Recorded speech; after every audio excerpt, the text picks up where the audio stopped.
Right.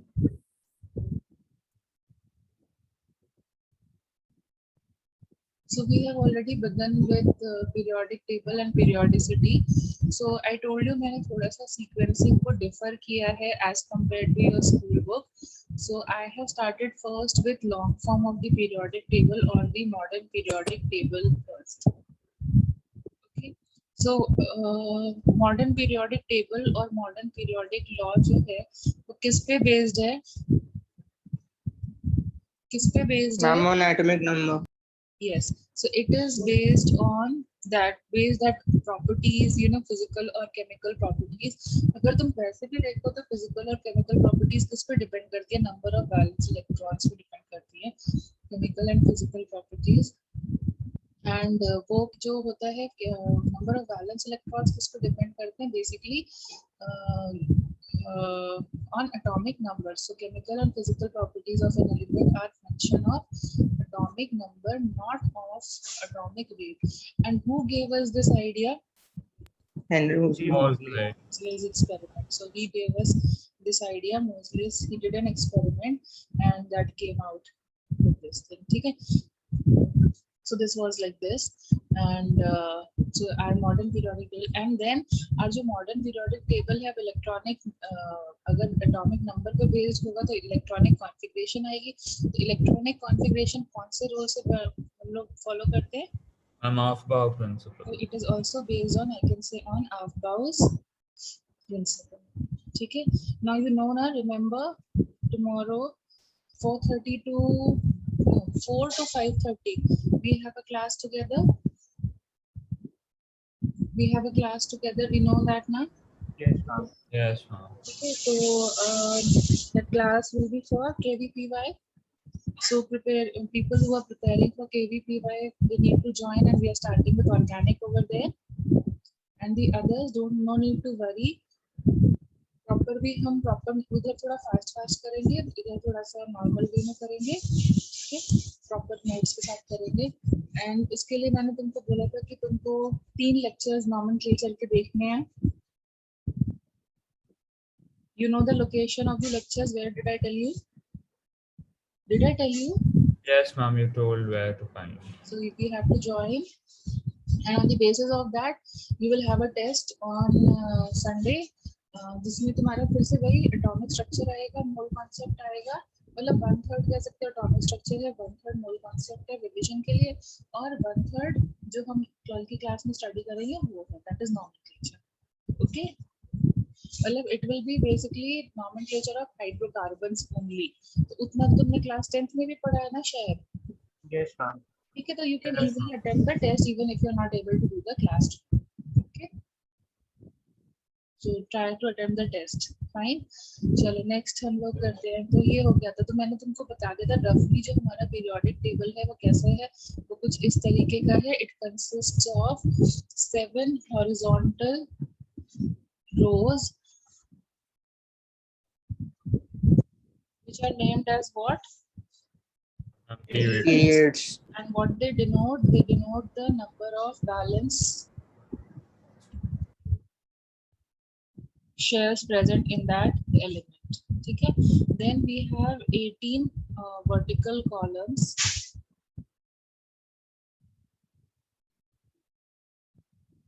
which we name as groups. And what do they represent?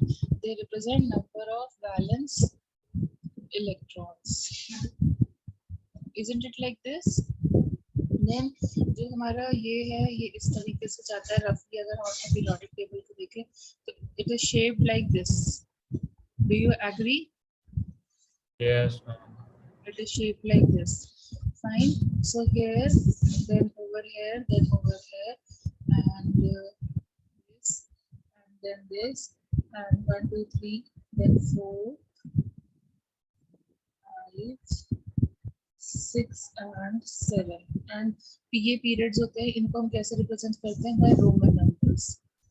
3, 4, 5, 6 and 7. Okay, and then there are 2 rows lying below their periodic table like this.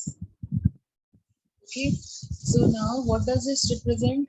This represents, and then it is further divided into columns, और columns को जो groups की numbering है उसको हम लोग normal जो हमारी मैथ्स की न्यूमेरिकल्स होते हैं ना उसके वे में नंबरिंग करते हैं, like 5 6 7 8 9 10 11 12 13 14 15 16 17 and then the 18th group, so they become like this.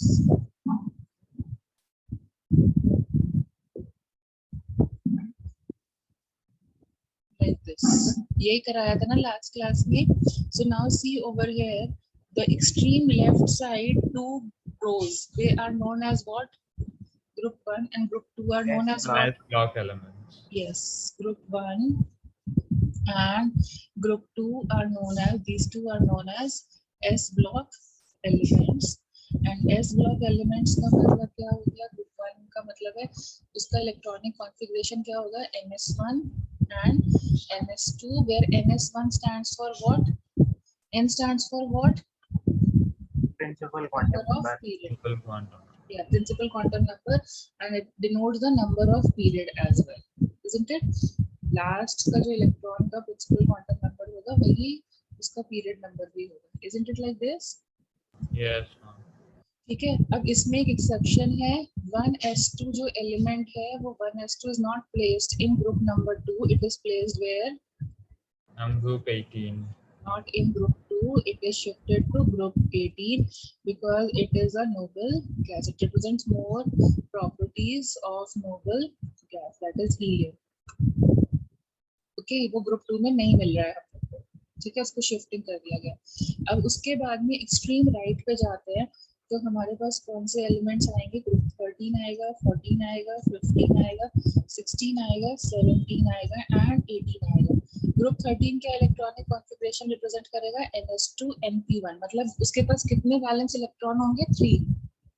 Check out. Yes, ma'am.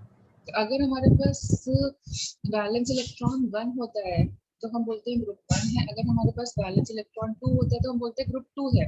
लेकिन अगर हमारे पास वैलेंस इलेक्ट्रॉन 3 होते हैं तो वी से इसमें 10 ऐड कर देते हैं, group becomes 13. Similarly, over here, when you will check, this will have what? NS2, NP2, NS2, NP3, NP4, NP5 and NP6.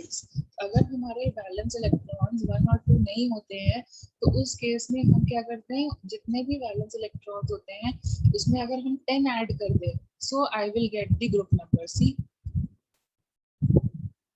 check it out. Have I written it correctly or not? Yes, ma'am. ठीक है. So then this is called as what? This is representing what? The last electron is entering the P group. So this is called as what? P block. P block element. Generally यहाँ पे कौन लाई करते हैं? जितने भी हमारे आज तक के known metals and non-metals and metalloids हैं, मतलब P block contains everything. It contains metals, it contains non-metals, it contains metalloids. Isn't it fine? S block contains only metals, but P block is versatile. It contains solids, it contains liquids, it contains gases. Isn't it there? Yes, ma'am. And this is representing group 18 represents what? Noble gases का groups. ये represent करता है क्या? ये मैंने तुमको name से बताए थे. Halogens का group.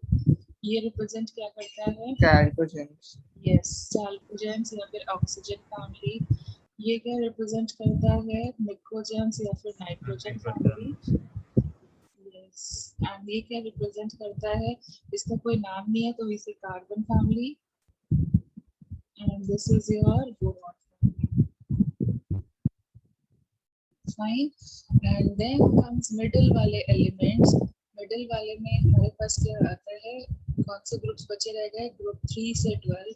So group 3, 4, 5, 6, 7, 8, 9, 10, 11 and 12. These all belong to which block? D block. तो 10 का मतलब they belong to D block elements. They represents the real metals, मतलब जो hard वाले metals होते हैं ना, उसमें सारे यहाँ पर है. And what is the electronic configuration? It is NS2 N-1D. N-1 क्यों किया?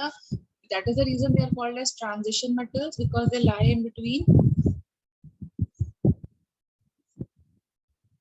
Transition, do you remember?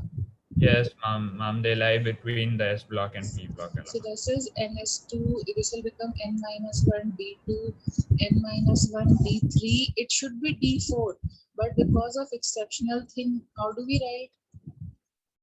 N minus 1 D5. Yes, and see, the group number is equal to the number of s and d electrons. See, group number is equal to the number of s and d electrons.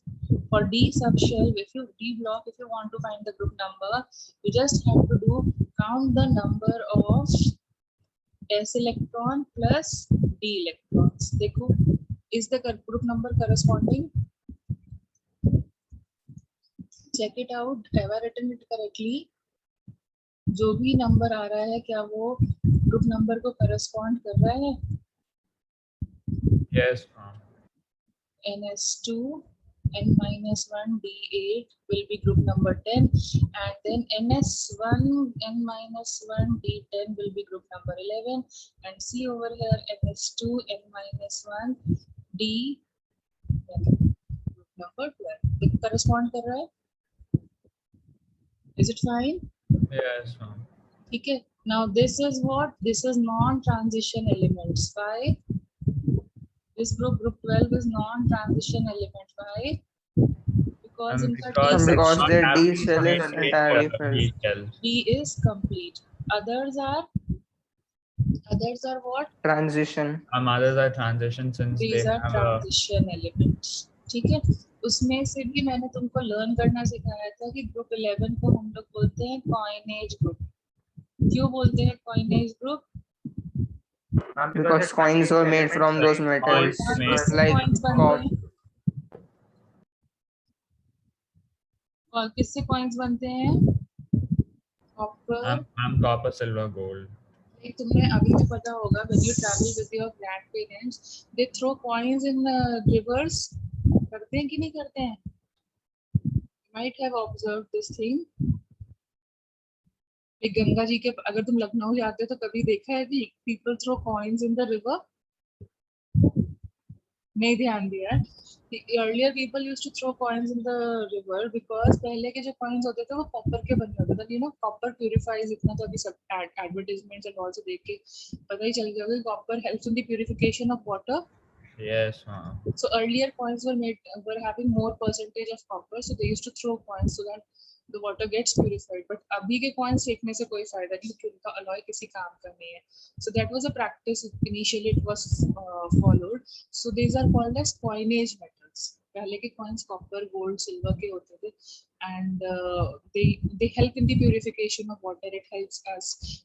Like you might have seen kids को silver spoon and all से feed किया जाता है. उसका reason यही होता है कि उसका जो छोटा सा part भी है वो हमारे लिए बहुत health benefit वाला होता है. ठीक है. So in that ways you can learn them. Non group 12 में कौन आएगा? Zinc, cadmium, mercury.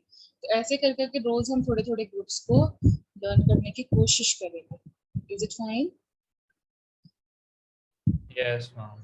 Okay, all of a sudden एक ही दिन बताएंगे तो नहीं याद होगा, बट धीरे धीरे करके इंट्रोड्यूस करेंगे तो थोड़ा थोड़ा याद होगा. तो we'll just introduce one at a time.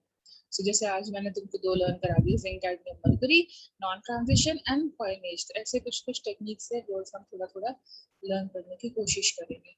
Okay, तो ये हो गया हमारा ये तरीके. नाउ लास्ट में एक ग्रुप रह गया. कौन सा ग्रुप रह गया? F block. F block. ठीक है. तो F ब्लॉक को क्योंकि उसके वो ज्यादातर एलिमेंट्स कैसे होते हैं, they are radioactive elements. उनके बारे में ज्यादा प्रॉपर्टीज हम लोग अभी तक पढ़ ही नहीं पाए हैं. सो इसीलिए उनको क्या डेजिग्नेट किया गया है? ग्रुप 3 में ही उनको लोकेशन दी गई है. एंड ये कहाँ पर होते हैं? They are found only in 2 periods. They are found in period number, कौन से पीरियड में फाइल करते हैं? Period 6th and 7th. and period number 7.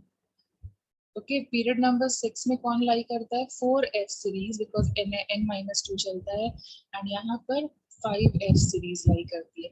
इसको हम लोग क्या बोलते हैं? Lanthanides, and this is called as actinides. Now using magic numbers, मतलब मैंने तुमको एक टेक्निक बताई थी कि जो हमारा फर्स्ट पीरियड होता है उसमें कितने एलिमेंट्स होते हैं, उसके लिए मैंने बोला था मैजिक नंबर्स याद कर लो. तो first period contains how many elements? 2. Then second 8 8 8 8 अपने को क्या सिंबल दे रहे हैं कि डी ब्लॉक एब्सेंट है, इजंट इट? 8 जहाँ पर आएंगे तो डी ब्लॉक एब्सेंट है. फिर 18 18 मतलब नॉर्मल है. देन यहाँ पर क्या हो जाता है 32 32. क्यों 32 हो जाता है? बिकॉज एफ ब्लॉक के 14 एलिमेंट्स ऐड हो जाते हैं. Isn't it like this? Yes. Yes, ये ma'am. करवाया था ना लास्ट क्लास में मैजिक नंबर्स के फॉर्म में. Yes. This is S block, till here it is D block and from here it is B block. ठीक है, इस वे में हमने किया ही था लास्ट क्लास में. So if you come then I told you to find the range of atomic number. तो ये तुमने किया था 1 और 2 यहाँ पे लाई करेंगे फर्स्ट में, देन 3 से लेके 10 तक यहाँ लाई करेंगे, 11 से 18 यहाँ लाई करेगा, 19 से 36 किया था ना ये भी. Tell me, because Yes, ma'am. I have a very bad memory. So tell me, did we do it like this? So Yes. if I ask you what is the range of the atomic number of lanthanide series, so what will it be? It will start from which atomic number? Which would start from which atomic number? See, 55 here, 56 here, 57 and then 58, 59 ऐसे कर करके 71 तक यहाँ लाई करेगा. Yes, ma'am. ठीक है, 14 elements and plus वो वाला. So what is the range? Actinide कहाँ से स्टार्ट करता है? It starts from atomic number 57 to 71. ठीक है, अगर नहीं याद है तो तुम ऐसे निकाल सकते हो कि नहीं?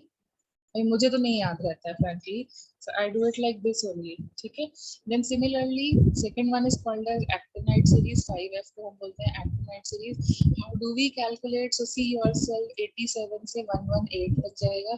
सो 87 हियर होगा, 88 यहाँ होगा, 89 यहाँ होगा. सो 89 से ऐसे करते जाओ, 14 ऐड करो, कितना आएगा? 103. Is it fine? Yes, ma'am. ठीक है, तो यहाँ पर फिर से हम गए तो इसका रेंज भी हमने लिख दिया कि it belongs to 89 to 103. And till date we know only 118 elements. तो देखो ये पूरा पीरियोडिक टेबल 7th पीरियड पे यहाँ पे इसलिए फिनिश हो रहा है. Can you get it now? Yes, ma'am. ठीक है, तो इस ये हम लोगों ने लास्ट क्लास में किया था. अभी अगर नहीं भी समझ में आया तो मैंने क्विक रिवीजन करा दिया. Are you fine with this? Yes, ma'am. fine with this. And even I told you कि जो elements हैं उनमें जो डिफरेंस है वो भी मैजिक नंबर्स के बराबर होगा. लाइक अगर हम यहाँ पर देखें ग्रुप 13 में तो हमारे पास कौन होता है? पहले बोरॉन होता है, फिर एल्यूमिनियम होता है. तो बोरॉन का एटॉमिक नंबर है 5, एल्यूमिनियम का क्या होता है? 13. See what is the difference between them? What is the difference in their atomic numbers? Check it yourself. 8 का आ रहा है. Yes, ma'am. ठीक है, सिमिलरली इसके नीचे आता है गैलियम. अगर कोई तुमसे बोलता है निकालो जरा, तो तुम्हें क्या करना है? 13 में 13 में 18 ऐड करना है. ठीक है, because see the magic number is 18. So tell me क्या आएगा? 31. 13 में 18 ऐड करो, गैलियम को निकालना है. तो 13 plus magic number 18, so that will get the next thing. Then again gallium के नीचे आता है इंडियम. इंडियम का निकाल के बताओ मुझे कितना हो जाएगा? 49. Very good. And उसके नीचे आता है थैलियम. तो थैलियम को निकाल के बताओ तो क्या करेंगे? 32 ऐड करेंगे. 32 add 81. I'm 81. And now you will check it from the periodic table. Yes, ma'am. It's the same. ठीक है, तो अब इस वे में अगर हमें सपोजिंग एटॉमिक नंबर किसी का निकालना है और हमें नहीं याद है, लेकिन हम इस शॉर्टकट तरीके से काम कर सकते हैं. Yes, ma'am. Fine. So that is what like जरूरत था, तो इसलिए ये सब चीजें बता दिया. So are you clear with all these things till here? Yes, ma'am. ठीक है. So now when you are clear with this, let us move to the, this is our modern periodic table. So let us move to other things like कैसे discover हुआ था. तो उसके लिए genesis of periodic table. Genesis of periodic table.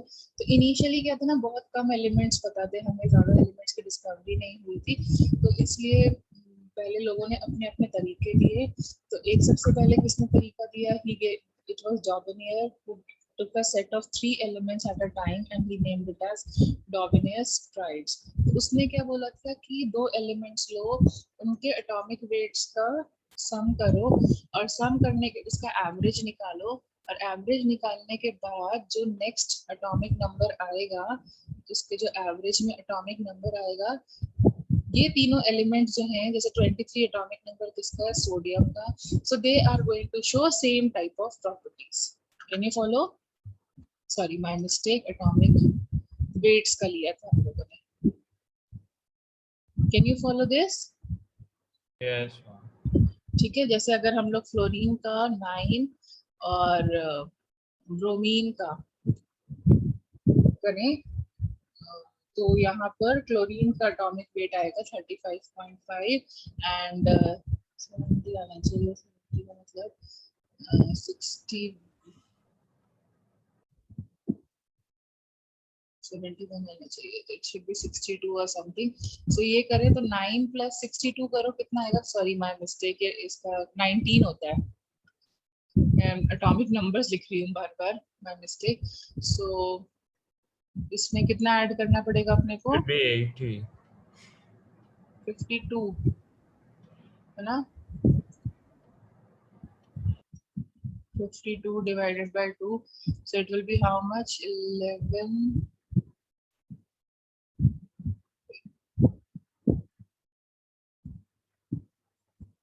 कितना आ रहा है ये,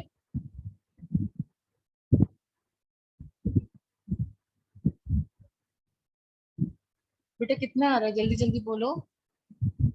मैम नहीं 35.5. 62 हो जाएगा ना, ये 62 हो जाएगा. हाँ 62 हो जाएगा. 6 में 9 ऐड करोगे तो कितना मैम आएगा, 52 रहेगा मैम, 19 + 52. क्या हो रहा है मेरे my mistake.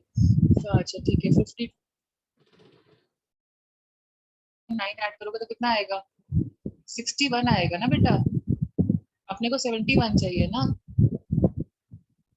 Isn't it fine now? Ma'am, it's 19. Ma'am 19 add करना है. Ma'am the mass sorry number. Sorry sorry my mistake, मैंने बाद में फिर से एटॉमिक नंबर लिख दिया. शिट. ठीक है हाँ 71. ठीक है, मैथ्स वीक है थोड़ा. चलो अभी क्लियर हो गया ये चीज, बेसिकली जो पर्पस था बताने का वो क्लियर हो गया. ठीक है. Yes, ma'am. And then Yes, it ma'am. Was Newlands law of octaves. Newlands law of octaves में क्या हुआ, ऑफ ऑक्टेव्स, सो उसने he was a musician, piano बजाता था, तो वहां पे म्यूजिक के नोट्स आते हैं, तुम्हें पता ही है कि 8 नोट्स होते हैं और जो 8 नोट होता है वो रिपीटेड होता है, मतलब फर्स्ट एंड उसमें. सो तो उसने भी उसी प्रिंसिपल पे बेस किया क्योंकि उस टाइम पे नोबल गैसेस नहीं डिस्कवर हुई थी. तो ही also arranged the elements and then the 8th element was repeated and he also arranged them in increasing order of atomic weights. जैसे यहाँ पर उसने लिथियम लिया, फिर यहाँ पे कौन आएगा, beryllium, boron, carbon, nitrogen, oxygen, fluorine, and क्योंकि 8th और फर्स्ट एलिमेंट सारे गामा पा ऐसे करते थे तो सारा रिपीट होता है ना, तो वही चीज उसने भी करी थी. तो यहाँ मैग्नीशियम, फिर एल्यूमिनियम, फिर silicon, then phosphorus, then sulfur, then chlorine, and then again repeat the 8th and the first element and calcium. तो यहाँ इस वे में उसने arrange किया and then he said see elements जो एक दूसरे के नीचे आ रहे हैं they are going to show same properties. but ये भी बेकार हो गया, क्यों, क्योंकि this is valid till atomic number 20. क्यों वैलिड एटॉमिक नंबर 20 था, क्योंकि मैजिक नंबर क्या बोलता है, periodicity comes at 8 for atomic number 20, but as soon as you increase the atomic number beyond 20 the periodicity becomes what, 18. Check करो. Yes, ma'am. 18 के बाद आ रहा है ना, देखो 13 में 18 ऐड किया था तब 31 आया था ना. ठीक है, बट यहाँ पर देखो पीरियोडिसिटी 8 है, तो बोरॉन और एल्यूमिनियम ऑक्टेट रूल इसलिए फॉलो कर रहे हैं क्योंकि उनकी पीरियोडिसिटी 8 थी, बट यहाँ पर 18 हो रही है क्योंकि डी ब्लॉक आ जाता है. तो क्या ये आगे फॉलो हो सकता है, No, can it ma'am. Be followed further. So that's why Newton's law failed, क्योंकि उस टाइम पे ज्यादा एलिमेंट्स डिस्कवर नहीं हुए थे, 20 तक ही डिस्कवर हुए थे और वहां तक उसका काम चल रहा था. ठीक है, फिर उसके बाद में आया another scientist whose name was Luther Mayer. So उसने बड़ा typical सा एक तरीका दिया जिसको हम बोलते हैं Luther Mayer's curve. ठीक है, there were many other also, helix भी था एक ऐसे करके टेलेरिक हेलिक्स वगैरह. तो लूथर मेयर कर्व, तो what he did was he plotted a graph between atomic volume and atomic weight. तो उसने ग्राफ बनाने की कोशिश करी, तो ग्राफ बनाया तो वो तो अच्छी बात थी कि वो ऐसे आ रहा था, फिर ऐसे जा रहा था, फिर ऐसे गया, फिर ऐसे गया, एंड इस टाइप का था graph. So what he said that जो सेम प्रॉपर्टी और एलिमेंट्स है, जो सिमिलर प्रॉपर्टीज शो करते हैं, properties elements have same position in the period in the curve, same position in the curve, position in the curve. ठीक है, जैसे कि ये छोटी छोटी पीक्स आ रही है ना, छोटी छोटी पीक्स मतलब peaks were occupied by all the alkali metals. ठीक है, जैसे ये है हमारा, ये लिथियम यहाँ आ गया तो सोडियम यहाँ, मतलब सेम पोजीशन थी, एंड पोटेशियम यहाँ, फिर आगे एक्सटेंड करो तो ये, तो सेम टाइप के जो एलिमेंट्स हैं वो सेम लोकेशन पर थे. जैसे कि यहाँ पर कौन आ रहा था, फ्लोरीन, फिर क्लोरीन, फिर ब्रोमीन, सेम पोजीशन पे. डिप्रेशन में कौन था, अल्कलाइन अर्थ मेटल्स. डिप्रेशन में अल्कलाइन अर्थ मेटल्स प्रेजेंट थे, अर्थ मेटल्स प्रेजेंट थे. ठीक है, तो यहाँ पर जैसे कि ये है तुम्हारा बेरिलियम यहाँ पर है, तो यहाँ डिप्रेशन पे मैग्नीशियम आ रहा था, यहाँ डिप्रेशन पे कैल्शियम आ रहा था, एंड सो ऑन.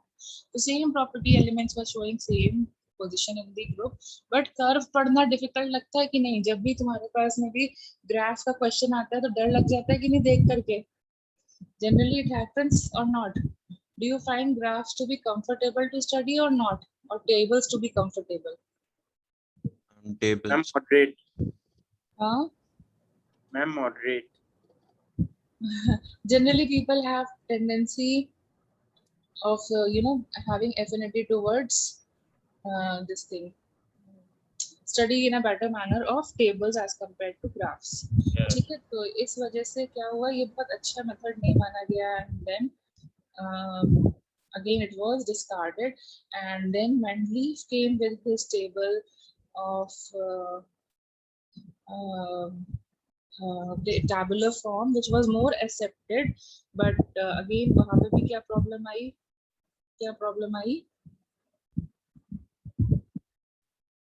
बोलो क्या प्रॉब्लम आई थी वहां पर भी? जैसे मेंडलीफ ने अपना पीरियोडिक टेबल दिया था, तो मेंडलीफ ने अपना पीरियोडिक टेबल, अगेन उसका प्रॉब्लम भी यही था कि his periodic table was based on what?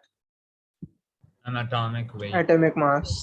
Atomic masses. So Mendeleev's periodic table, so उसका जो periodic table था, it was based on atomic weights, based on atomic weights. तो वैसे तो बहुत अच्छा था, क्योंकि हमें क्या हुआ, नए एलिमेंट्स को डिस्कवर करने में. उसके एडवांटेजेस की बात करूं तो पहले हम उसके एडवांटेजेस की बात करें, या पहले उसकी प्रॉपर्टीज बताते. तो उसमें भी उस टाइम पे 7 हॉरिजॉन्टल रोज थी, जिसको उसने बोला था periods, and he had 18 columns. In fact he had only 17 columns, जिसको उसने बोला था groups, and he classified those groups into 2 category, A category and B category. तो ए कैटेगरी में कौन आते थे, S block and P block elements, and he called them as normal elements, normal elements. ठीक है, एंड बी में कौन आते थे, जो आज की डेट में हम लोग डी ब्लॉक एलिमेंट्स बोलते हैं, he called them as transition elements, transition elements. Isn't it fine? And उसने क्या किया था, उसके वैसे देखा जाए तो उसके पास सिर्फ और सिर्फ 8 ग्रुप्स हुआ करते थे उसके पीरियोडिक टेबल में, जिसको उसने क्लासिफाई किया था इनटू ए एंड बी. तो 8 ग्रुप्स में से जो 1 to 7 ग्रुप्स थे, they were further classified into सब groups as A and B. Can you get it? And जब मेंडलीफ ने अपना पीरियोडिक टेबल दिया था, noble gases were not discovered, noble gases were not discovered, were not discovered. Can you get it till here? Yes, ma'am. ठीक है, तो अगर हम उसके पीरियोडिक टेबल के हिसाब से चले जो मेंडलीफ ने हमें बना के दिया था, तो जो ये रहा हमारा नॉर्मल, मैं तुम्हें इसका comparison with this normal periodic table बता देती हूँ। सो जो हमारा नॉर्मल पीरियोडिक टेबल है उसके हिसाब से क्या होता है, we name this as group 1, group 2, group 3, 4, 5, 6, 7, 8, 9, 10, 11 and 12. This will become 13, 14, 15, 16, 17 and this is 18th group which was not discovered. तो इसको तो निकाल ही दिए, देखो उसके हिसाब से तो not discovered in Mendeleev's periodic table.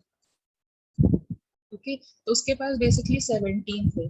तो 17 में देखो ग्रुप 1 एंड 2 किसको बिलोंग करते हैं, एस ब्लॉक को बिलोंग करते हैं। ग्रुप 1 एंड 2 एस ब्लॉक को बिलोंग करते हैं कि नहीं? तो ये नॉर्मल है या ट्रांजिशन है? What is it, normal or transition? Normal को क्या बोलते थे सब ग्रुप वाइज, ए ग्रुप या B group? I'm A group. A group. So this जो group 1 है it becomes 1A, group 2 becomes 2A according to Mendeleev's periodic table. Can you follow till here? Can you follow till here? Yes, ma'am. ठीक है, now move further. So now this is again normal group or transition group. P block will be normal or transition? P block will be normal or transition? I'm normal. Normal. So how will you name it? Number of valence electron with A. Number of valence electron with A. So group 15 will be represented as 5A क्योंकि इसमें 5 होते हैं. Then this is 6A and this will become 7A. Can you follow? Yes, ma'am. Can you follow how to name it? Yes, ma'am. ठीक है. Then this will be becoming what? This category is your transition elements. Transition elements. ठीक है, तो अब इसमें क्या होगा, this will be named as 3B. Group 4 will be named as 4B. Group 5 will be named as 5B. Group 6 will be named as 6B. Group 7 will be named as 7B. Okay, and then उल्टा चलते हैं, तो this will be named as 2B क्योंकि zinc की valency, group 12 belong to zinc और zinc की valency क्या होती है, 2 होती है। ये ग्रुप 11 बिलोंग्स टू कॉपर और उसका वैलेंसी क्या होता है, ये होता है।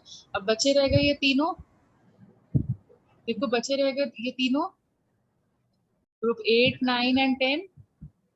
Yes, ma'am. इनको इसने सिर्फ एक ही ग्रुप नंबर दिया, ग्रुप 8।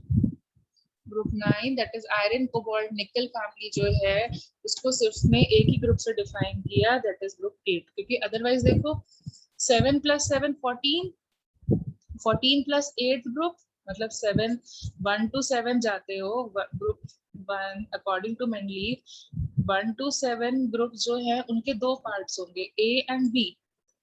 तो ये टोटल कितने ग्रुप्स हो गए, 14 + 8 ग्रुप। ठीक है, तो एक्चुअल में उसके हिसाब से सिर्फ 15 कॉलम्स होने चाहिए, बट रियल प्रैक्टिस में तो 17 है ना। Yes, ma'am. दैट मींस इसी वजह से व्हाट डिड ही डू, उसने जो 3 कॉलम्स बच रहे थे उनको एक ही नंबर दे दिया, group 8। Can you get it?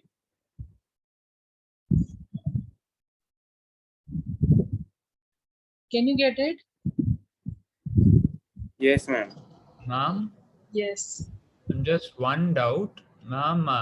Ma'am, why has it been said that the group 11 and 12 as 1B and 2B, and then it Because comes? it is based totally on the valency. So copper की valency अगर तुम खुद से देखो 4s1 है ना, और zinc की 2 होगी कि नहीं? Yes, ma'am. तो बस इस वजह से देखो स्कैंडिनियम की मेजॉरिटी वैलेंसी क्या होगी, 4s2 3d1 3 होगी। Yes, ma'am. 3. तो उसी बेसिस पे दिया था। Okay, ma'am. So the group numbers were assigned according to valency. Ma'am, then why do we have a 7th group as 7B? Because it is a B is for transition and जो group 7 होगा उसकी electronic configuration क्या होगी, manganese की करो 4s2 3d5, कितने valence electrons हो रहे हैं? 7. हाँ तो 7B।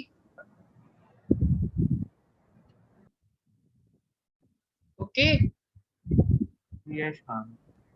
उसी के हिसाब से, बट यही प्रॉब्लम है कि ये तीनों के लिए उसने कोई प्रॉपर डिस्क्रिप्शन नहीं दिया, इसीलिए तो मेंटली फेल कर गया ना। Can you get it now? Yes. Shall I move further? Yes, ma'am. यहाँ तक क्लियर हो गया? Yes. तो देखो वैसे तो एडवांटेजेस देखा जाए तो पहला अटेम्प्ट था जो बहुत सिस्टमैटिक था in the study of elements and it was trying to include all the elements present, तो इसलिए यू कैन से फॉर इसके एडवांटेजेस में बोला जाए तो first systematic attempt can say here is it, so you can say the first tabular and the systematic attempt to study the elements. Then दूसरा क्या हुआ, क्योंकि हमें पता चल गया था कि जो नेक्स्ट एलिमेंट है उसका क्या नया क्या प्रॉपर्टीज होने वाला है, उसका क्या एटॉमिक नंबर था, सब प्रिडिक्ट कर पा रहे थे, तो इसलिए it helped in the discovery of new elements, so we were able to do the production of new elements. Like for example हमें एल्यूमिनियम के नीचे वाला एलिमेंट का प्रॉपर्टी पता था which was later discovered as eka gallium, sorry eka aluminium, इसको नाम दिया था हमने, मेंडलीफ ने दिया था eka aluminium which was later discovered as gallium. जब वो डिस्कवर हुआ तो हमने उसको नया नाम दे दिया। सिमिलरली सिलिका के नीचे उस टाइम पर एलिमेंट जो होना चाहिए उसकी प्रॉपर्टीज नहीं, उसकी प्रॉपर्टीज पता थी, एटॉमिक नंबर पता था, तो उसका नाम दे दिया गया एका silicon which later was discovered as germanium. Can you follow this? Yes, ma'am. ठीक है, then there was other also eka boron. Eka boron was discovered as scandium, sorry. And like this, so we were able to discover new elements also. फिर कुछ elements थे उनके atomic weights हम लोग गलत पढ़ रहे थे, so there was correction in atomic weights also, क्योंकि हमें पता चल रहा था इसके जैसा एलिमेंट है तो वहां रखा गया, इसके एटॉमिक वेट पे भी करेक्शन हो गया। बट इसके एडवांटेजेस भी बहुत ज्यादा थे, तो डिसएडवांटेजेस भी बहुत ज्यादा थे। डिसएडवांटेजेस क्या था, सबसे बड़ा मेजर डिसएडवांटेज ये था कि position of isotopes, like isotopes की वजह से पोजीशन ऑफ आइसोटोप्स, तो व्हाट हैपेंस है, जैसे फॉर एग्जांपल हाइड्रोजन के 3 आइसोटोप्स होते हैं, लाइक 1 2 एंड 3, ठीक है, तो 3 आइसोटोप्स का मतलब क्या हो गया, 3 different atomic weights, so how do you classify it? yes 3 different atomic weights, तो मतलब उनको 3 जगह पे रखना पड़ेगा, 3 जगह पे से कोई कौन से वाले की प्रॉपर्टीज पढ़े, किससे सिमिलैरिटी निकालने, that was very difficult to decipher. जैसे क्लोरीन को देख लो, उसको 2 जगह रखना पड़ेगा, ठीक है, कार्बन को देख लो, कार्बन 12 भी होता है और कार्बन 14 भी होता है, नाइट्रोजन का भी एटॉमिक वेट 14 होता है, but they don't show same properties, you will have to place them in the same box or not, same block में रखेंगे but they will not have same properties, okay, so this was creating lot of confusion कि भाई ऐसा क्या हो रहा है। Then second drawback जो आज की डेट में भी चल रहा है वो ये है कि position of hydrogen is not clear, वो आज की डेट में भी है, पोजीशन ऑफ हाइड्रोजन। सी अगर हम हाइड्रोजन को वैसे देखें तो it is showing more of electropositive behaviour, it emits 1 electron, so उसकी वजह से it is considered to be similar to group 1 element, that is alkali metals, okay, but alkali metals में सब सॉलिड होते हैं, it is diatomic gas, so it is also showing properties of group 17 elements, that is halogens also, so we are confused कि किधर रखें, but more properties जो है chemical वो alkali metals से ज़्यादा similar है, इसलिए we place it under group 1. Can you get it? Can you get it? Then there were some anomalous pairs also. What are anomalous pairs? जिनका atomic weight ज़्यादा था, atomic weight higher था, but they were placed before. They were placed before. Okay so जैसे कि for example argon का जब discover हो गई थी तो आर्गन का एटॉमिक वेट 40 था और पोटेशियम का 39 था, but argon was placed before then potassium. Okay तो ये क्यों किया? आप बोल रहे हो कि increasing order of atomic weight में जाना है, बट आप ऐसे भी प्लेस कर रहे हो, बोल रहे हो प्रॉपर्टीज नहीं मैच कर रहे, तो मतलब याद करने में तो डिफिकल्ट हो जाएगा ना, आप तो कॉम्प्लेक्स ही कर रहे हो सिंपल करने की जगह। तो इसलिए ये जो मेनली पीरियोडिक टेबल था वो डिस्कार्ड कर दिया गया। एंड दूसरा रीजन डिस्कार्ड करने का ये था कि जब एटॉमिक वेट डिस्कवर हुए तो सी these three will occupy only one block or not? Isotopes वाला जो प्रॉब्लम है वो सॉर्ट आउट हो गया या नहीं हुआ? Yes, ma'am. ठीक है, तो इसलिए एटॉमिक नंबर को मोर एफिशिएंट माना गया। फिर यहाँ पर भी देखो इसका रीजन भी आ जाएगा क्योंकि इसका एटॉमिक नंबर 18 है, इसका 19 है, तो obviously this has to come before, this has to come later, but because of you know because of atomic weight अगर हम चलते तो नहीं, ये जस्टिफाइड नहीं हो रहा था ना। Yes, ma'am. So that is why atomic numbers were considered to be much more better, and our modern periodic law is based on that. Did you follow till here? Yes, Did you ma'am. follow till here? ठीक है, चलो तो ये हो गया हमारा discovery of periodic table and other things. Now जो major questions आते हैं वो आते हैं periodicity से। periodicity, what is periodicity की मतलब जो elements होते हैं ना after a interval of 8 atomic numbers or 18 atomic numbers or 32 atomic numbers, they show similarity in properties. So as we move along a certain direction, the properties become similar, which is called as periodicity. Okay, the similarities in properties मतलब they can be physical as well as chemical, दोनों तरीके की properties, तो हम एक एक करके पढ़ते हैं। On moving in a certain direction,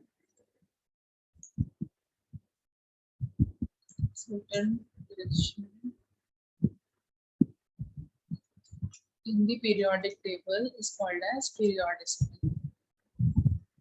Table is called as periodicity. So similarity in properties in the periodic table on moving in a certain direction क्यों आती हैं? क्योंकि उनके atomic weight मतलब मेजर जो रीजन होता है that is due to atomic radius. तो जो periodicity है ना वो हम पढ़ने वाले हैं। मेजर उसमें आता है एटॉमिक रेडियस और आयनाइजेशन पोटेंशियल। अगर तुमने ये दोनों समझ लिया और electron affinity to some extent ये सब समझ लिया तो बाकी जो पीरियोडिसिटी है ना वो सब समझ में आ जाएगी। तो मेजर रोल इसमें आता है एटॉमिक रेडियस का, तो पहले हम उसको पढ़ते हैं। ठीक है, atomic radius now you define yourself, मैंने तुमको मतलब ऑलरेडी पढ़ा दिया है इन atomic structure. So how will you define the atomic radius? How will you define the atomic radius? Come on, tell me. Come on, tell me. How will you define the atomic radius? Ma'am, the distance between the nucleus and the outermost electron. Yes. Yes, So the you have already valence done this. The distance between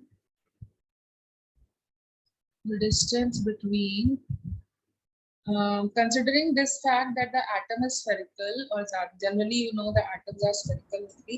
So considering this fact that the atoms are spherical in shape, perfectly spherical in shape, तो मतलब sphere होगा तो radius आएगा, तो इसलिए हम atomic radius निकाल रहे हैं। So the distance between the center of the nucleus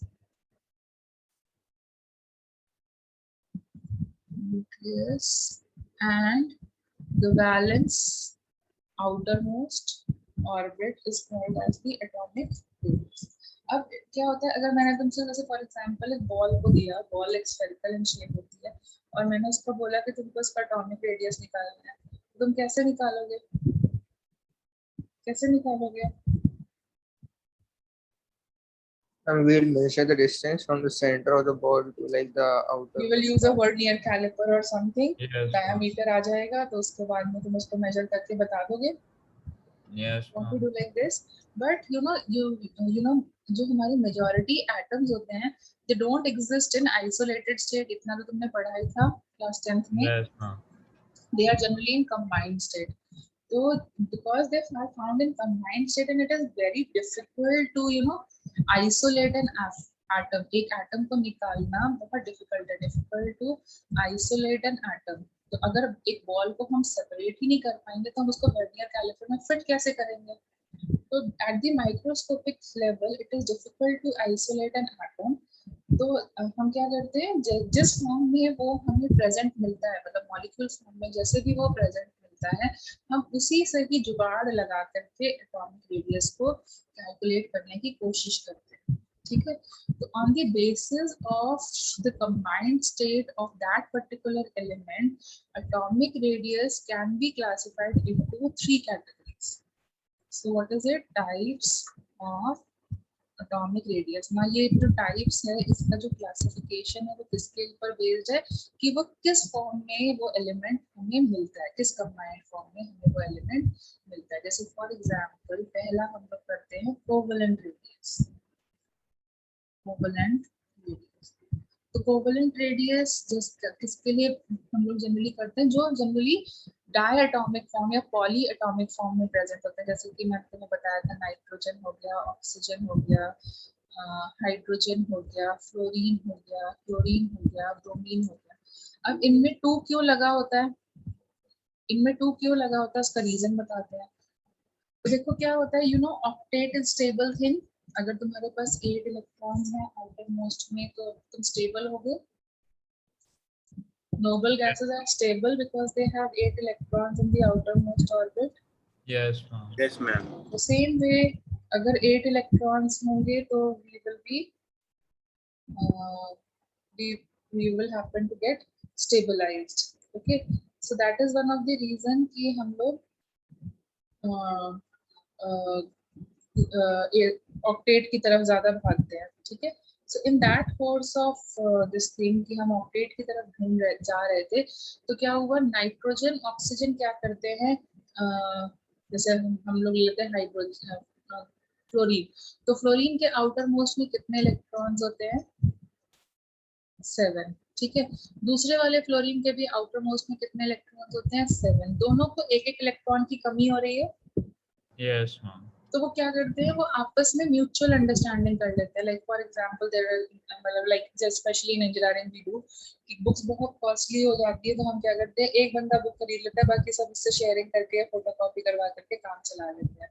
तो हम यहाँ पर भी वही चीज हुई. क्या हुआ भाई, बाहर से तो ला नहीं सकते, तो हम क्या कर ले रहे हैं, तुम मुझे अपना इलेक्ट्रॉन एक दे दो, अब तुमने मुझे दिया है तो मैं भी तुम्हें हेल्प करूंगा. तो क्या हो गया, तुम मुझे दे दो, मतलब एक बुक तुमने ले ली फिजिक्स की और एक इसने मैथ्स की ले ली, दोनों ने शेयरिंग करके काम चला दिया. तो इक्वल शेयरिंग, म्यूचुअल शेयरिंग. तो जब ऐसी टाइप की बॉन्डिंग होती है, फ्रेंडशिप होती है, then it is called as which type of bond? A covalent. Covalent bond. Ma'am, yes, ma'am, I had a question regarding this.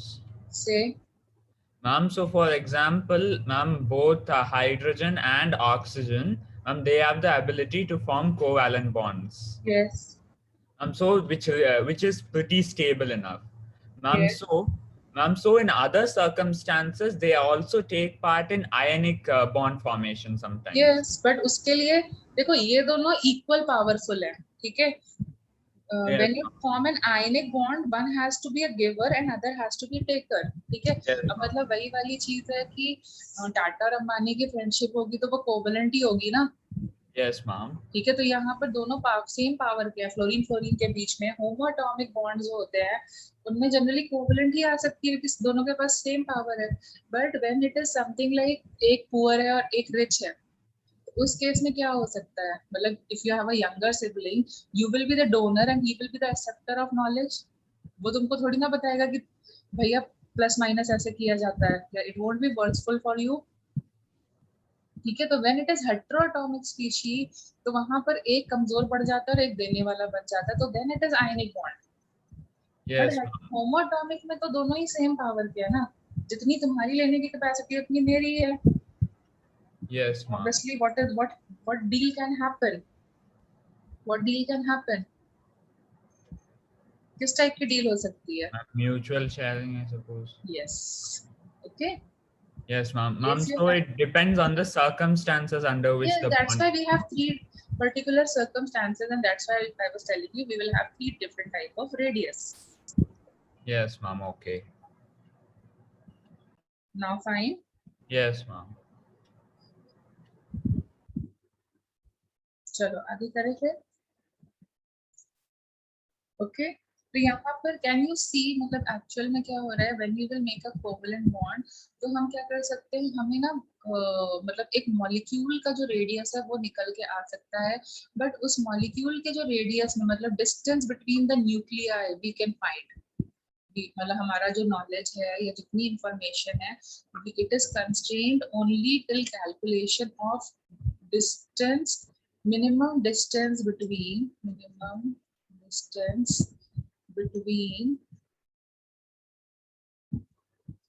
two adjacent nuclei. You can find this adjacent nuclei. Okay, ये हम लोग निकाल के रख सकते हैं. तो can you tell me how to decipher atomic radius from here? अगर मुझे distance between the nuclei पता है तो what should be the half atomic cutting radius? is का. Yes, so atomic radius क्या हो जाएगा देखिए दो का कॉम्बिनेशन है क्योंकि सारी डायटोमिक स्पीशीज हमने करी थी तो दो का कॉम्बिनेशन है तो दो स्फीयर के बीच का डिस्टेंस है so we can say atomic radius will be how much r by okay but do you think is it equal to the actual radius? It's Is an it equal? approximate No, thing. it is slightly lesser than the actual radius because there is an overlapping. Can you see? Yes, ma'am. कुछ radius कम हो जा रहा है due to overlapping of orbits. A covalent bond is formed due to overlapping of orbits. There is overlapping of orbits happening and due to which what is happening is the जो भी हमारा atomic radius आता है it is slightly lesser than the actual radius.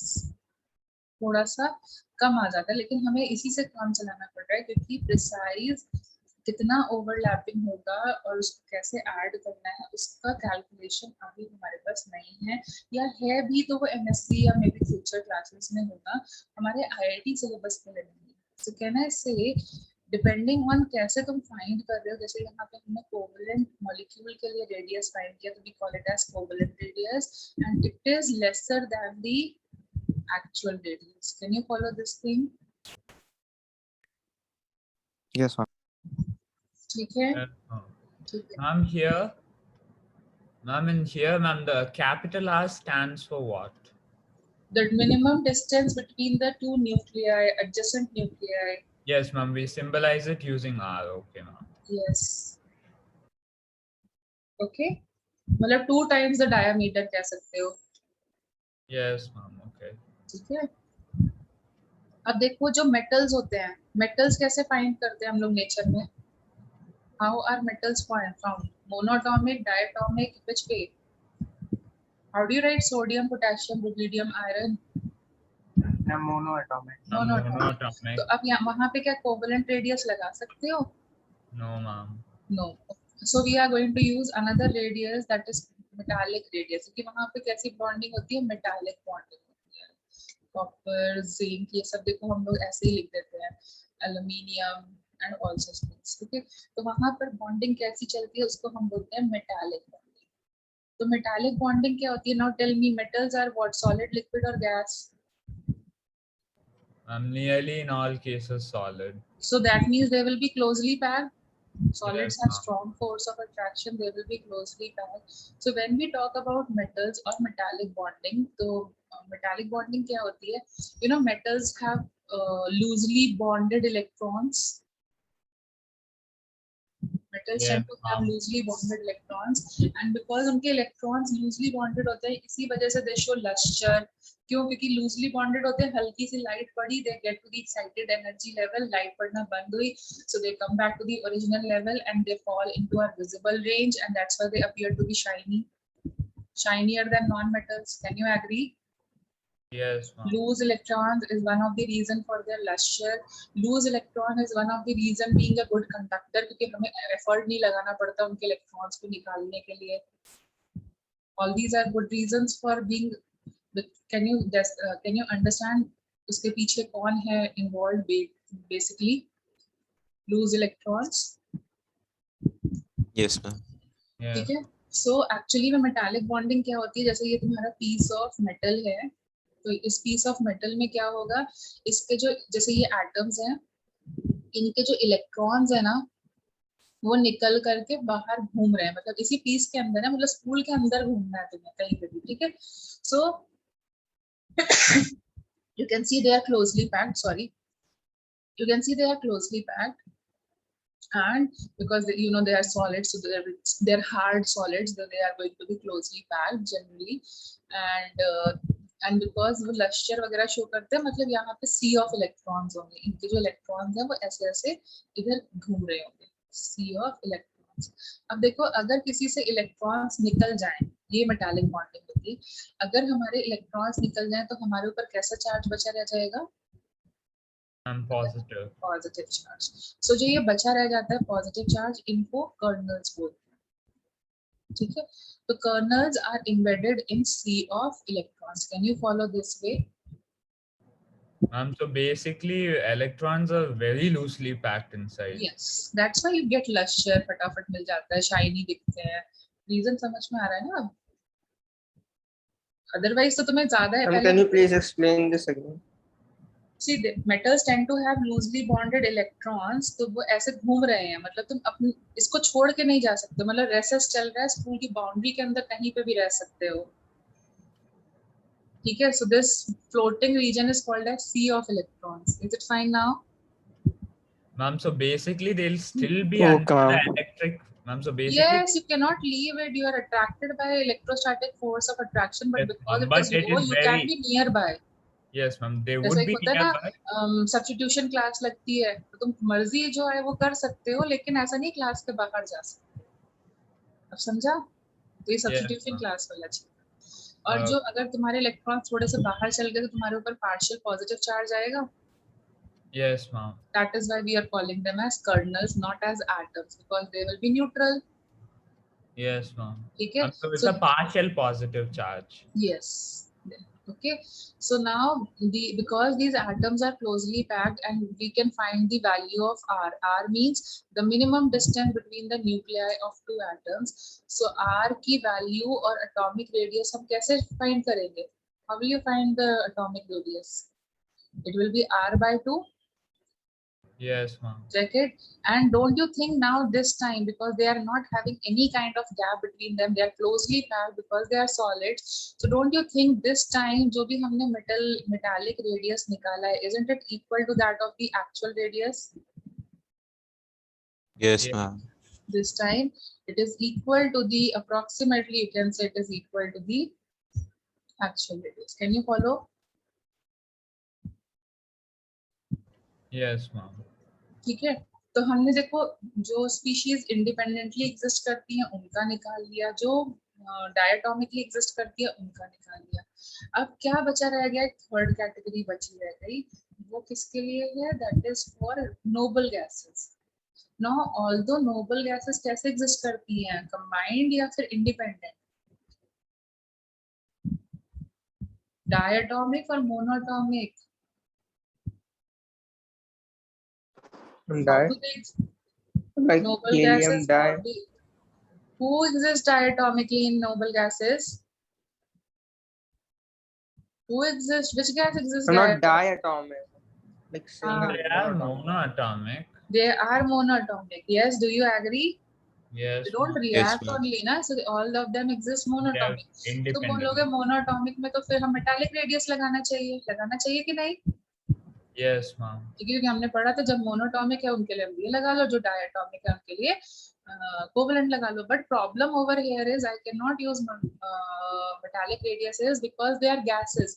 Gases means they will be loosely packed.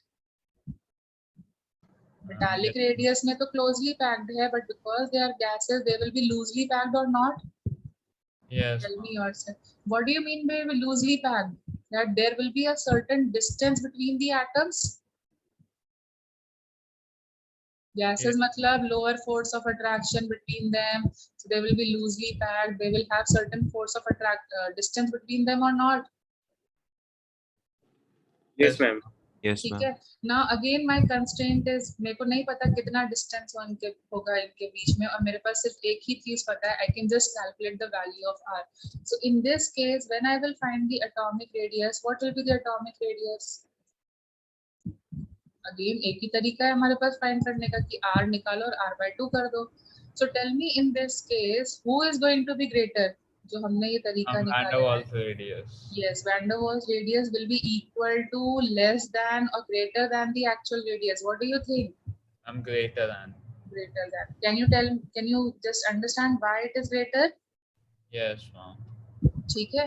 तो अगर किसी molecule में तुमसे बोला जाए मैंने इस मॉलिक्यूल का कोवलेंट भी निकाला है, मेटालिक भी निकाला और वैन डर वाल्स, तीनों तरीके के रेडियस निकाले हैं, तो what will be the relationship in terms of increasing और decreasing order? Who will be the greatest radius?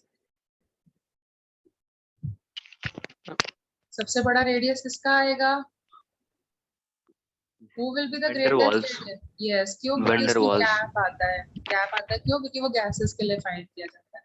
Then the next metallic. one will be metallic. Metallic. And the lowest radius किसका आएगा? I'm covalent. Covalent radius. Why? Because there is an overlap. Can you follow? Yes, ma'am. ठीक है. तो ये तीन तरीके के radius हैं depending on the circumstances. How are you able to find them in nature? If they are existing in combined state, go for covalent bonding. If they are existing independently but in solid state or liquid state, there will be lesser gap, we will go for metallic bonding. And if they happen to exist in gaseous state, then we will go for van der Waals bonding, van der Waals force. Is it fine? Yes, ma'am. कब कौन सा use करना है? Is it fine?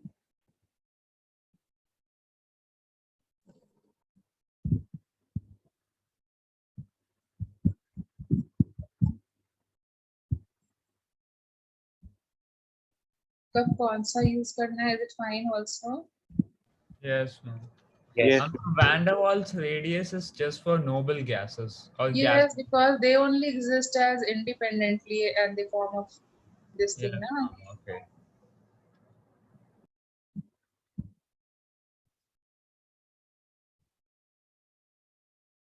Is it fine?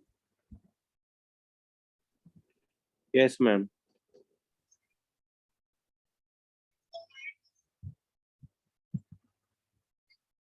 ठीक है.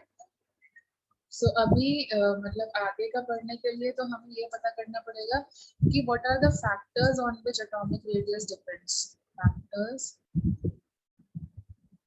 on which atomic radius depends. एक तो यही हो गया कि कैसा हम लोग circumstances में ले रहे हैं, और उसके अलावा और क्या फैक्टर्स होंगे जो जिस पर एटॉमिक रेडियस डिपेंड करेगा, that is also let us study. So don't you think पहला चीज क्या होगा? Atomic radius will depend on the number of valence shell. We have already done this thing.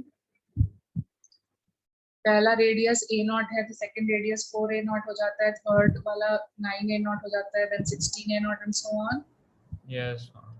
So can I say R, or you can say atomic radius is directly proportional to the number of valence electron to the orbit you are talking about?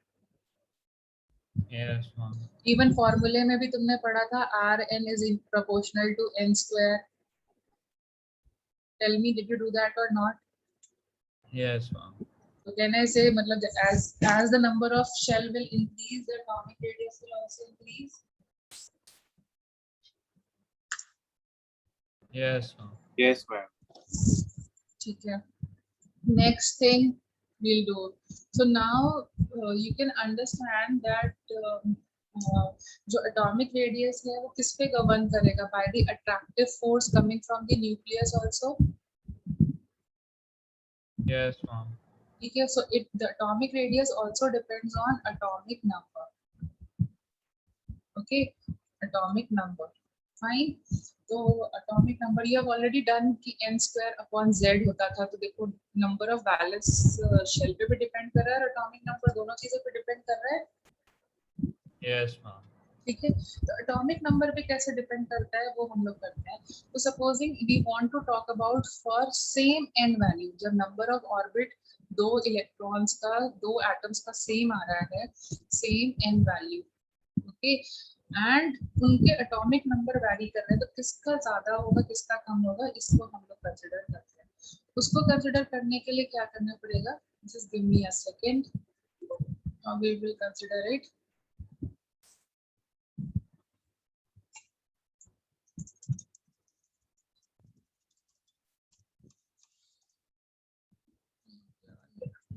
So how we are going to consider it? That's what we are going to talk about. So how we will consider it? So see, एक term होता है और ये term तुम्हें बहुत बहुत frequently use करना है, specially for your school level exams, जिसको हम बोलते हैं इफेक्टिव न्यूक्लियर चार्ज. अब कई बारी जब सब्जेक्टिव पेपर आता है और टीचर एक्सपेक्ट करता है तुम्हें आंसर लिखने का, तो इंस्टेड ऑफ राइटिंग इन उसकी डेफिनेशन लिखो, 10 वर्ड्स यूज करो, उसकी जगह तुम अगर इफेक्टिव न्यूक्लियर चार्ज जैसा वर्ड यूज कर देते हो, हेवी वर्ड कह सकते हो, तो वो पूरा पूरा डिसिफर करता है, तुम्हें सब चीजें समझ में आ गई हैं. So try to use this word if it is required. Okay, this is effective nuclear charge. Try to make a practice because I've seen students losing their marks. मतलब उनका कहने का तरीका सही होता है, but because they are not using this term, मतलब I've seen teachers not giving marks. मतलब for you people, because you're an integrated batch, you will not face so much of trouble.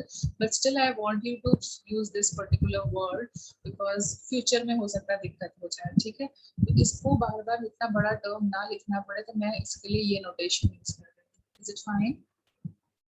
Yes. Okay, so this is, so what does it exactly mean? It exactly means the force, to electrostatic force हम पहले पढ़ रहे थे ना, तो वही है, the force by which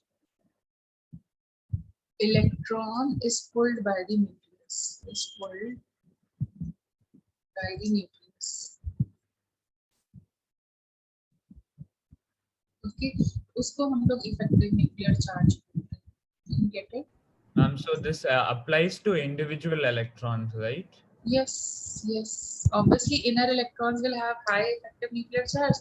The outer one will be having lower effective nuclear charge, and that's why they become loosely bound. Yes, ma'am. Okay? Because obviously this will depend on the distance. Effective nuclear charge will depend on the distance from the nucleus. You have seen magnetic and electric field के diagrams बनाए हुए देखे होंगे ना, तो जैसे जैसे तुम डिस्टेंस बढ़ता जाता है तो वो गैप बढ़ती जाती है उनके बीच में, तो obviously it depends on the distance also. You get my point now? Yes, ma'am. ठीक है, तो पहला चीज तो ये तुमने देख लिया कि it will distance dependent, but supposing distance is same, मतलब सेम ऑर्बिट की बात कर रहे हैं, सेम ऑर्बिट की बात कर रहे हैं, तो उस केस में बताओ what will happen if I increase the atomic number. So what will happen if atomic number is increased? What will happen? Number of protons will increase. Yes, ma'am. Number of protons will increase का मतलब क्या हो गया, अंदर वाला magnet is becoming stronger. Yes, ma'am. So it will you will experience more electrostatic force. क्योंकि तुमने अभी भी पढ़ा भी था पहले, electrostatic force depends on what हमने पढ़ा था, K ZE. Z stands for atomic number. Yes, and minus E. तो minus E is same, but as Z value will increase and R square. तो मैंने बोला सेम रेडियस के लिए कर रहे हैं, सेम रेडियस के लिए कर रहे हैं, n वैल्यू सेम है, मतलब R will be constant. Yes, ma'am. Charge of electron is constant, but Z is increasing. Z is increasing, that means effective nuclear charge will also increase or not? Yes, ma'am. Electrostatic force है, इसी को तो हम लोग physics में electrostatic बोलेंगे, लेकिन chemistry में तो इफेक्टिव न्यूक्लियर चार्ज बोल रहे हैं. Yes, ma'am. Now if effective nuclear charge increases, what will happen? Don't you think the electron will experience more attractive force? Yes, ma'am. Experiences more attractive force or more Z effective increases. Number of protons increases, मतलब nucleus strong हो रहा है, Z effective attractive forces. And don't you think because of this attractive force, the electron will try to come closer? Yes, ma'am. And what will happen to atomic radius there? It will decrease.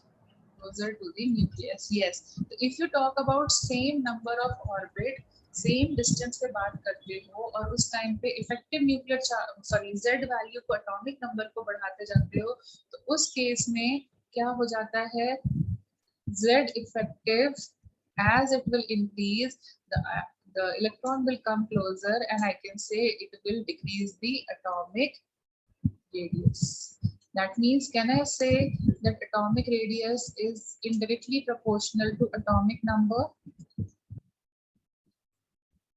Can I say like this? Because Yes. atomic number badhega.